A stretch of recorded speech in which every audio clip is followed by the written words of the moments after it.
இயேசு என் நம்பிக்கையாம், இந்த பூமியும் சொந்தமல்ல.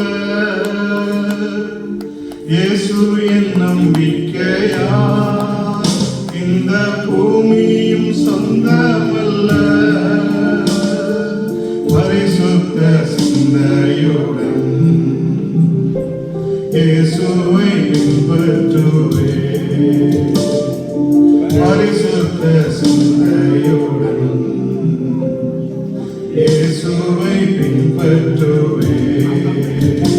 பரலோகமே என் சொந்தமே என்று காண்பேனோ. பரலோகமே என் சொந்தமே என்று காண்பேனோ.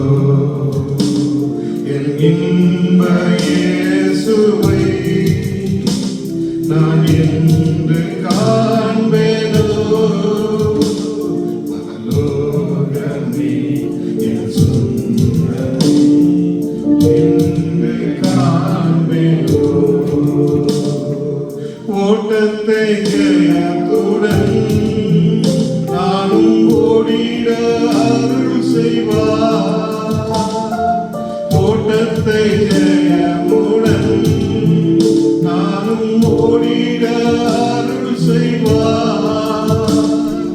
விசுவாச பாதையில் சோராது ஓடிடுவேன். விசுவாச பாதையில் சோராது ஓடிடுவேன். பரலோகமே என் சொந்தமே என்று காண்பேனோ. பரலோகமே என் சொந்தமே என்று காண்பேனோ. இயேசுவின் மூலம் பிதாவே. ஹல்லேலூயா, ஹல்லேலூயா, ஹல்லேலூயா. இருள் நிறைந்த இந்த உலகத்தில் நாம் வாழ்ந்து கொண்டிருக்கிறோம். ஹல்லேலூயா, ஹல்லேலூயா. இந்த உலகத்துக்கு சிலுவையை பற்றிய உபதேசம் கெட்டு போகிறவர்களுக்கு பைத்தியமாய். ஆமென். ரட்சிக்கப்படுகிற நமக்கு தேவ பலன். ஆமென். ஆண்டவர் தாமே இந்த கால வேளையிலும் உங்களோடு கூட கர்த்தர் கல்வாரி சிலுவையில 2 கல்லர்கள் நடுவிலே தொங்கிக் கொண்டிருக்கும் பொழுது, ஹல்லேலூயா, உங்களுக்காக எனக்காக அவர் அடிக்கப்பட்டு கல்வாரி சிலுவையிலே அவர் ரத்தம் உதிரத்தை சிந்திக் கொண்டு நமக்காக நம்முடைய பாடுகளுக்காக நம்முடைய மீறுதலுக்காக அடிக்கப்பட்டு தொங்கினார். அவர் அந்த கள்ளனை பார்த்து சொன்ன வார்த்தை, கள்ளன் தன்னை முழுவதுமாய் தன்னுடைய பாவத்தை உணர்ந்து அவருடைய சமூகத்தில் தன்னை ஒப்புக் கொடுத்து, ஆண்டவரே உம்முடைய ராஜ்யத்தில் வரும்பொழுது அடியேனை நினைத்தருளும் என்று சொல்லி தன்னை உணர்ந்து ஒப்புக் கொடுத்த போது அந்த கள்ளனை பார்த்து சொன்ன அந்த வார்த்தை, இன்று நீ என்னோடு கூட பரதேசியில் இருப்பாய். ஆமென். ஹல்லேலூயா, ஹல்லேலூயா. தேவன் அன்பாகவே இருக்கிறார். ஆமென். அன்பிலே பயம் இல்லை. பூர்ண அன்பு பயத்தை புறம்பே தள்ளும். ஆமென். விசுவாசம் பயம் இது ரெண்டும் ஒன்றுக்கொன்று தொடர்பு உண்டு. ஹல்லேலூயா. பயம் விசுவாசத்தை கொள்ளும். பூர்ண அன்பு பயத்தை புறம்பே தள்ளும். ஆனால் நீங்க விசுவாசம் உள்ளவர்களா இருந்தாலும் கூட உங்களுக்குள்ள பயம் இருக்குமானால் பயம் விசுவாசத்தை கொள்ளும். ஆனால் இது ஒன்றுக்கொன்று தொடர்பு உண்டு. ஆமென். அதே வேளையில விசுவாசமும் பயத்தை கொள்ளும். ஆமென். உங்களுக்கு விசுவாசம் இருக்குமானால் உங்களோடு கூட இருப்பது யாரு? உங்களை ரட்சித்திருப்பது யாரு? யாருடைய தயவிலும் இல்லாம இந்த உலகத்தில் நம்ம யார் தயவிலும் நாம் வாழ்ந்து கொண்டிருக்கிறோம் என்று ஒரு தெளிவுள்ளவர்களா இருப்போம். ஹல்லேலூயா, ஹல்லேலூயா. விசுவாசமும் பயத்தை கொள்ளும். ஆமென், ஆமென், ஆமென். ஹல்லேலூயா. இந்த கால வேளையிலும் ராஜ்யம், ஆமென், தேவனுடைய ராஜ்யத்தை குறித்து நமக்கு கேட்க போறோம். இன்று என்னோடு கூட பரதேசில் இருப்பாய். தேவனுடைய பரதேஸ் என்று சொல்லும்போது வேதத்துல 3 இடங்களில் அதை குறித்து சொல்லப்பட்டிருக்கிறது. ஆமென். அதுல லூக்கா எழுதின சுவிசேஷத்துல எடுக்க போட வேண்டாம். 16ஆம் அதிகாரம் 19 இருந்து அந்த 31வது வசனம் வரை அந்த 3 வார்த்தைகளை சொல்லப்பட்டிருக்கிறது. ஆபிரகாமின் மடி. பரதேசுக்கு ஒரு அர்த்தம் ஆபிரகாமின் மடி என்று சொல்லப்பட்டிருக்கிறது. ஆமென். அந்த ஆபிரகாமின் மடி என்று சொல்ல காரணம் அந்த லாசருவையும் அந்த ஐஸ்வர்யவானையும் குறித்து சொல்லப்பட்ட காரணம். ஆமென். அந்த ஐஸ்வர்யவான் பூமியில வாழ்ந்தோடு சம்பிரமமாய் வாழ்ந்தான். அதே வேளையில் லாசர் கரைந்திருக்கல வாழ்ந்தான். அந்த ஐஸ்வர்யவான் மேஜிலிருந்து விழுகிற துணிக்கே சாப்பிட்டு தன்னுடைய வயதை நிரப்ப ஆசையா இருந்தான் என்று சொல்லப்பட்டிருக்கிறது. அல்லேலூயா. ஆனாலும் அந்த ஐஸ்வர்யவான் மரித்து, ஐஸ்வர்யவானும் மரித்தான், தரித்திரனும் மரித்தான். ஐஸ்வர்யவான் பாதாளத்திற்கு போனான். ஆமென். இந்த தரித்திரனாகிய லாசரு தேவனுடைய சமூகத்துக்கு கடந்து சென்றார். அந்த காரியம் உங்களுக்கு நான் தெரியும். பரதேசு என்றால் என்ன என்பதற்காக அந்த விளக்கத்தை சொல்வதற்காக நான் இதை சொல்கிறேன். அல்லேலூயா. இரண்டாவதாக பரதேசு என்று சொல்லும்போது வெளிப்படுத்தின விசேஷம் 2ஆம் அதிகாரம் 7வது வசனம். அது ஆவியானவர் சபைகளுக்கு சொல்கிறது, காதுள்ளவன் கேட்க கடவன், ஜெயம் கொள்கிறவன் எவனோ அவனுக்கு தேவனுடைய பரதேசின் மத்தியில் இருக்கிற ஜீவ விருட்சத்தின் தண்ணீரை புசிக்க கொடுப்பேன் என்று எழுது. அல்லேலூயா. ஆமென். ஆவியானவர் சபைகளுக்கு சொல்வதை காதுள்ளவன் கேட்க கடவன், ஜெயம் கொள்கிறவன் எவனோ அவனுக்கு தேவனுடைய பரதேசின் மத்தியிலிருந்து ஜீவ விருட்சத்தின் தண்ணீரை கொடுப்பேன். அல்லேலூயா. அப்போ பரதேஸ் வெளிப்படுத்தும் விசேஷத்துல, யோவானுக்கு வெளிப்படுத்தும் விசேஷத்துல சொல்லப்பட்டிருக்கிறது. ஆமென். அதை குறித்து நான் அதிகமாக சொல்லவில்லை. ஆனா வேதம் மீண்டும் மீண்டுமாய் உங்களுக்கு எனக்கும் மீண்டும் மீண்டுமாய் ஒரு சொல்லுகிற காரியம் மத்தேயு 6:33. முதலாவது தேவனுடைய ராஜ்யத்தையும் அவருடைய நீதியையும் தேடுங்கள், அப்பொழுது உங்களுக்கு கூட கொடுக்கப்படும். ஆமென். அல்லேலூயா. எது தேவனுடைய ராஜ்யம்?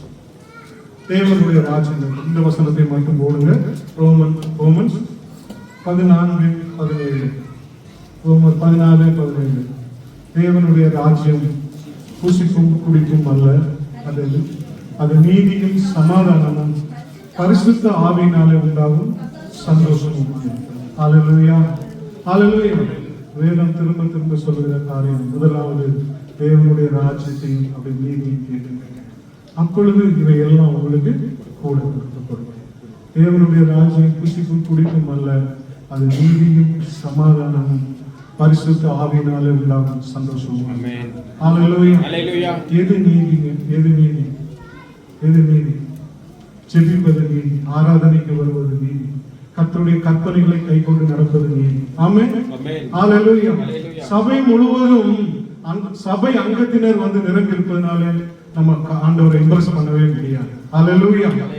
கர்த்தருக்கு சேவை, கர்த்தருக்கு தேவை சபை அங்கத்தினர் அல்ல, அவருக்கு தேவை சீஷர்கள். அல்லேலூயா. நம்ம எல்லாரும் சீஷராக ஆக வேண்டும் என்றுதான் ஆண்டவர் விரும்புகிறார். அல்லேலூயா. நம்மள நான் யாரையும் குற்றப்படுத்த நான் சொல்லல. நம்மள எல்லாரும் அநேகர் ஆராதனைக்கு வரலாம், நீங்க காணிக்கை கொடுக்கலாம், சபை காரியங்கள் எல்லாரும் நீங்க கொடுக்கலாம். ஆனா இவைகள் ஒன்றும் பரலோகத்திலே கொண்டு போய் நம்மை சேர்க்கிறது. ஆமென். யாரையும் சோர்ந்து போக நான் சொல்லல. ஆமென். வேதம் சொல்கிறது, கர்த்தரை நான் அறிந்திருக்கிறேன் என்று சொல்லியும் அவருடைய கற்பனை கைக்கொள்ளாதவன் பொய்யன், அவரிடத்துல சத்தியம் இல்லை. ஹல்லேலூயா. இந்த கால வேளையில நான் உங்களை உணர்ந்து சொல்கிற நிறைய பேசி நான் நேரத்தை எடுத்துக்கொள்ள விரும்பவில்லை. ஹல்லேலூயா. சத்தியத்தை நம்ம உணர்ந்து கொள்ளணும். ஆமென். சொல்லுவாங்க விசுவாசம் இருக்குங்க எல்லாம் இருக்கு. வசனம் பார்த்தீங்க, வசனம் பார்த்து நல்ல வசனங்கள் எல்லாம் சொல்லுவாங்க. ஆனா பாருங்க, தெளிவா ஆண்டவர் சொல்லியிருக்கிறார், கற்பனைகளை கைக்கொள்ளாதவன் பொய்யன். ஆமென்.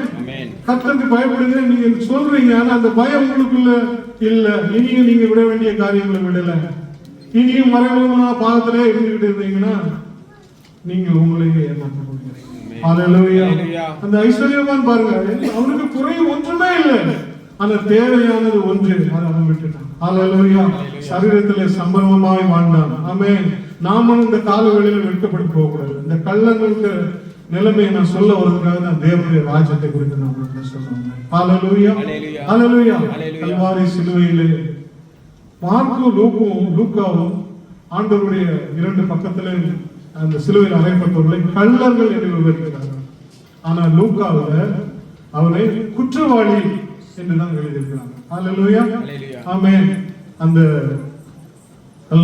கல்வாரி மலையில வலது பக்கம் ஒரு கள்ளனும் இடது பக்கம் ஒரு கள்ளன், திரளான ஜனக்கூட்டங்கள், சேனை தலைவர்கள், போர் சேவகர்கள், வேத பாரகர்கள், ஆசாரியர்கள் எல்லாரும் அவரை குற்றச்சாட்டுகிற ஜனங்கள் எல்லாரும் அவரை சூழ்ந்து நிற்கும் பொழுது, அல்லேலூயா, அந்த இரண்டு கள்ளர்கள் மத்தியிலே ஆண்டவர் தொங்கிக் கொண்டிருக்கும் பொழுது அந்த இரண்டு கள்ளர்களிலே ஒரு கள்ளன் வந்து அல்லேலூயா அவனை ஈழ்கிறவனாய், அந்த லூக்கா 23:38 வசனத்தை மட்டும் போடுங்க.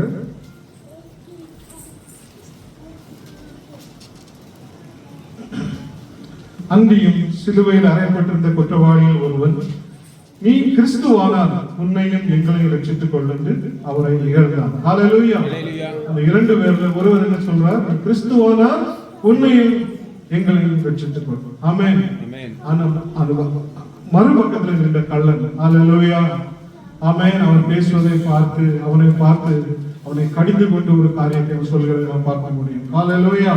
அந்த 40வது வசனத்துல சொல்லப்பட்டிருக்கு, மற்றவன் அவனை நோக்கி, இந்த ஆக்கினிக்கு உட்பட்டவனாய் இருந்தும் நீ தேவனுக்கு பயப்படுகிறது இல்லையா? அல்லேலூயா. ஆண்டவர் அவர் ராஜாவாய், அவருக்கு ஒரு ராஜ்யம் உண்டு, அவர் திரும்ப வரப்போகிறார். என்ன, அவர் நம்முடைய பாவங்களை மன்னிக்கிறவர் என்கிறதான அந்த சீடர்கள் கூட அறிந்து கொள்ளாத ஒரு சத்தியத்தை அந்த அந்த சீடன் அறிந்து கொண்டிருந்தான். அல்லேலூயா. ஆகவே அந்த இடது பக்கத்தில் இருந்த அந்த சீடன் அவரை பார்த்து, நீ மெய்யாகவே தேவனுடைய குமாரனானால் உன்னையை ரட்சித்துக் கொள், எங்களை ரட்சி என்று சொல்லும் போது இந்த சீடன் அவனை கடிந்து கொண்டான். அல்லேலூயா. நான் இந்த சொல்ல வர ஒரு முக்கியமான விஷயம், இந்த அவனை கடிந்து கொண்ட சீஷன் சொன்ன 7 காரியங்களை இந்த இடத்துல நாம் தியானிக்க போகிறோம். ஆமென். 5 நிமிடத்தில் முடித்து விடுவேன். ஆமென். முதலாவது அவன் சொன்ன காரியம், இயேசு தகாததை ஒன்றும் செய்யவில்லை. அவன் அறிந்திருந்த ஒரு சத்தியம். ஆமென். இயேசு தகாததை ஒன்றும் செய்யவில்லை. ஆமென். இரண்டாவது, அவர் நியாயமற்ற தண்டனையை அனுபவிக்கிறார். அல்லேலூயா. அவர் நியாயமற்ற தண்டனையை அனுபவிக்கிறார்.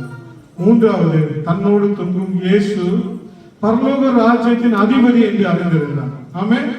நான்காவது, அவர் மரித்தாலும் திரும்ப உயிரோடு எழும்புவார் என்பதை அவர் அறிந்திருந்தார். அல்லேலூயா.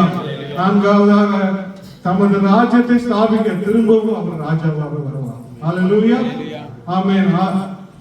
ஆறாவதாக, தானும் மரித்தாலும் நிச்சயமாக ஒரு நாளும் உயிர்த்து எழும்புவேன் என்பதை இந்த கள்ளன் விசுவாசித்தார். அல்லேலூயா. கடைசியாக தன்னுடைய தண்டனைக்கு தக்கதான பாவத்தை, தன்னுடைய பாவத்துக்கு தக்கதான தண்டனையை நான் அனுபவிக்கிறேன் என்று உணர்ந்தவனாக தன்னுடைய பாவத்தை உண்மையிலே உணர்ந்து தன்னை தாழ்த்தி ஆண்டவருடைய சமூகத்தில், ஆண்டவரே உங்களுடைய ராஜ்யத்தில் வரும்போது அடியேனை நினைக்கலும் என்று சொல்லி ஒரு ஒப்பு கொடுத்தலோடு அவன் ஆண்டவரோடு அவன் கேட்ட பொழுதுதான் ஆண்டவர் சொன்ன வார்த்தை, இன்று நீ என்னோடு கூட பரதேசில். உங்களுக்கு எனக்கும் பல தருணங்கள் தரப்பட்டிருக்கிறது. ஆமென். பல நாட்கள் நமக்கு தரப்பட்டிருக்கிறது. ஆமென். நான் கர்த்தரை அறிந்திருக்கிறேன் என்று சொல்லியும் அவருடைய கற்பனைகளை கைக்கொள்ளாத பொய்யனாக இருக்கிறார். அவர்களுக்கு சத்தியம் இல்லை. அல்லேலூயா. நம்ம எல்லாரும் இந்த இடத்துல வருவோம். நாம் திருவிருந்தாராதனையில பார்க்கிறோம். சபையில கால்பாதன சபைகளாக உட்கார்ந்திருக்கோம். திருவிருந்து ஆராதனை என்பது மாதத்தின் ஒரு நாள் அல்ல, அது அனுதினமும் எடுக்க வேண்டிய காரியம். அதுல சொல்லப்பட்டிருக்கு, 1 கொரிந்தியர் 11ஆம் அதிகாரம் கடைசி வசனத்தில் சொல்லப்படும், நீங்கள் இதிலே பங்கு கொள்ளும் பொழுதெல்லாம் கர்த்தராகிய இயேசு வரவழைந்து அவருடைய மரணத்தை நினைவு. ஆமென். அல்லேலூயா.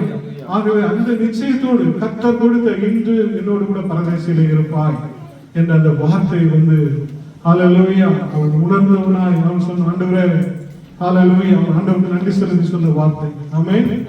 அல்லேலூயா. உங்களுக்கு எனக்கு அந்த தருணங்கள் தரப்பட்டிருக்கிறது. யாரெல்லாம் இனியும் ஒப்பு கொடுக்காமல், இன்னும் ஆண்டவருடைய சமூகத்திலே கடந்து வராமல், அல்லேலூயா, பின்னை பார்த்துக் கொள்ளலாம் என்று சொல்லி வெற்றிப்பை குறித்து தள்ளு போடுவதனால் இன்று உங்களுடைய தருணம். ஆமென். கர்த்தரிடத்திலே உங்களை தாழ்த்தி ஒப்பு கொடுங்க. ஆமென். அல்லேலூயா. நாம் ஏமாற்றப்பட்டு போய்விடக்கூடாது. அவர் வரும்போது அவருடைய சமூகத்திலே நாம் காணப்பட வேண்டும். ஆமென். அல்லேலூயா. நான் ஏன் சொல்றேன்னு சொன்னா, ரட்சிப்பு ஒரு மனிதனுக்கு மிகவும் அவசியம். ஆமென். எல்லாவற்றையும் பார்க்கணும். நம்முடைய ஆத்மா மிகவும் முக்கியம். ஆமென். ரட்சிக்கப்படும் போது 3 காரியங்கள் நடைபெறுகிறது. சீக்கிரமா சொல்லிடுறேன். முதல் காரியம், கடந்த கால பாவத்திலிருந்து எல்லாம் அந்த தண்டனைக்கு உங்களுக்கு மன்னிக்கப்படுகிறது. ஆமென். இரண்டாவது காரியம், நீங்க ரட்சிக்கப்பட்டு வாழும் பொழுது முன்னால் நீங்க விருப்பமாய் செய்த பாவங்கள் எல்லாம் மீண்டும் அந்த பாவத்துக்குள்ள நீங்க விழாதபடி பரிசுத்த ஆவியானவர் உங்களை பாதுகாக்கிறார். மூன்றாவது, இந்த உலகத்தின் யாத்திரையை நாம் முடித்து போகும்போது ஹalleluya, பாவத்தின் பிரசன்னமே இல்லாத இடத்துல நாம் சேர்க்கப்பட போகிறோம். ஆமென். ஆகவே ஹalleluya, உங்க எல்லாருக்கும் தாழ்மையான சொல்ற ஒரு காரியம், நீங்க யாராவது இந்த இடத்துல இனியும் ஞானஸ்தானம் எடுக்காம, இனியும் திருவிருந்தில் பங்கு கொள்ளாம, மற்ற காரியங்களில் மட்டும் பங்கு கொண்டு இருப்பீர்கள். தயவு செய்து உங்களை எல்லாரும் தாழ்மையான சமூகத்தில் ஒப்பு கொடுங்க. உண்மையாக ஒரு சிலர், அதாவது கொஞ்சத்துல உண்மையா இருந்தால் அநேகத்தின் மேல் உன்னை அதிகாரியாக நான் வைப்பேன். ஹalleluya. ஆகவே எல்லாரும் அந்த காரியங்களில் கவனமா இருப்போம். கர்த்தர் தாமே இந்த வார்த்தை மூலம் நம்ம ஒவ்வொருவரையும் ஆசீர்வதிப்பாராக. ஆமென்.